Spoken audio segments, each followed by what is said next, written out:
Awantipora police की जानिब से आज आरपुल तराल कश्मीर में एक रोड रेस का एहतमाम किया गया, जिसमें सैकड़ों खिलाड़ियों ने शिरकत की।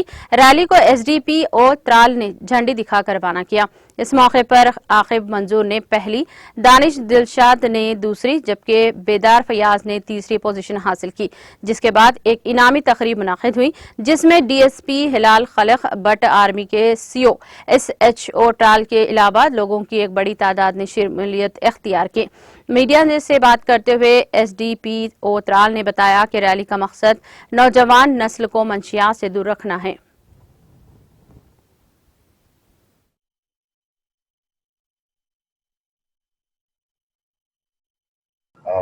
पहले तो मैं बहुत शुक्रगुजार हूँ सारी यूथ का, पब्लिक का, इनफैक्ट आपका भी, जिन्होंने पार्टिसिपेट किया इस इवेंट में और पार्टिसिपेट किया जो पिछले कई हफ्तों से दिनों से इवेंट्स चल रहे हैं।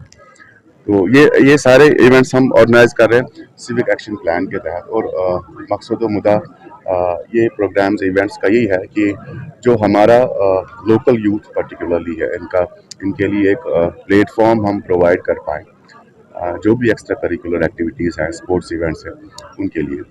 और दूसरा इम्पॉर्टेंट चीज़ ये है कि एक यूथ पॉपुलेशन जो यंगस्टर्स होते हैं, they are full of energy, इनमें बहुत एनर्जी होती है, एंथुजियाज्म होता है। So we wanted that youth to understand, to channelize this energy in a positive direction.